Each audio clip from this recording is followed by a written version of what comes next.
Hey guys, so today I'm going to be doing my March favourites. I'm going to be doing this one a tiny bit differently than I normally do because I normally talk about products and that kind of thing, but instead, because I've been in London for the past 3 weeks, I'm just going to talk about the things that I've been doing in London and the things that I've been loving in London. So these are places and things to do rather than anything else. Point, I will say that if you want to know exactly what I'm getting up to kind of in real time, I don't publish things as soon as I'm doing them. I normally wait a few hours or a few days.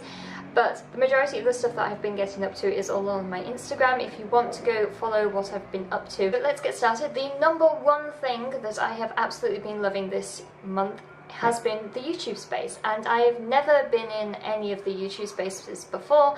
The first time I went in there was for the Women's Day quiz, actually, where I got this little guy, this little pillow here. We all got to take one of those home. I absolutely love these events that the YouTube space put on. I've been to 2 social events and then one of the creator roundtable meetups where we just sit and discuss YouTube related topics and issues. I find that the events are really nice because I find that it's not about subscribers. Of course, there are those bigger YouTubers who are instantly recognized by a few people, but other times you're talking to somebody and you know, there may be a small YouTuber with 1,000 subscribers and then 2 minutes later you're talking to somebody with 200,000 subscribers.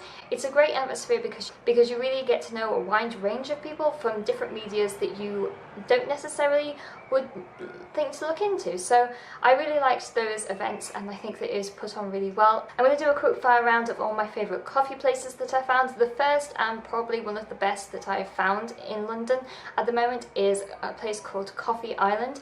It is just down from Seven Dials in London, so it's in the West End. This one is great because I've been there on kind of different times of the day and things like that, but it's still been quite quiet.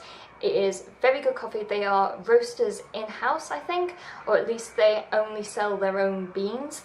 So it's nice, friendly, independent, and you can honestly sit there and work for like a good, I was in there yesterday for a good 2 hours, so I really enjoy that space. But where it is, I feel like it's probably the quietest place to work in sort of central area because it is kind of off the beaten track because it's about a 2-minute walk from Leicester Square, but you honestly would not think that you're so deep within the action. The next place is Cuttering's Squid. The cake is absolutely amazing here. It is quite busy. They do afternoon tea, which you do need to book. The dream cake, which I absolutely adore, which is 5 tiers of beautiful spongy goodness, and I absolutely adore that place. It's so cute, but it is quite small, so I wouldn't really say that this is a working cafe.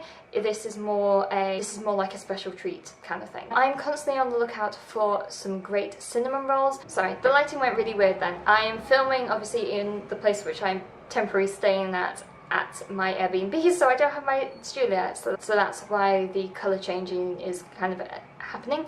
So one of the things I really love is cinnamon rolls. Strangely enough, I love cinnamon rolls. I have found 2 great places for cinnamon rolls. One is Fabrique, I think I'm pronouncing that right. They have several different locations. The one I've been to is the one by Seven Dials, but probably my favourite one in the entirety of London ever is a place called Nordic Bakery, and that is on Golden Square. Again, it is in Soho, and that one is really great because it is just a huge, but literally like it's this big, it's absolutely huge. I completely love going there. It's a really nice, calm, relaxing feeling. I do feel like sometimes it can be quite missed because the way that the shop front actually is, it never looks open, so only people who know it's there and know that there are these amazing cinnamon rolls there actually know to go in. So it's kind of off the beaten track, and so it's not very touristy. I have tried out a fair few other coffee places, so go to my Instagram if you want to know sort of where I've been at and what I've been doing in that respect. The other 2 things I'm going to quickly talk about is the 2 West End shows that I've seen. I have seen Matilda, which I got a £5 ticket from. If you are aged between 16 and 25, provided you have proof of age, you can go see Matilda for £5. Turn up at the box office kind of early. The box office opens at 10, would recommend getting there at 10, and book a £5 ticket. They are admittedly not great seats, they are not front row seats by any means necessary, but they are amazing so you can actually see and watch the show. It is an initiative from the Royal Shakespeare Company to get more young people into the theatre, and this is a great time to do it. I admittedly saw a Wednesday matinee, so there were a few school children around, but in some ways having that many kids around actually really aided into the show, and I do say that they were all very well behaved because it is such a brilliant and engaging show.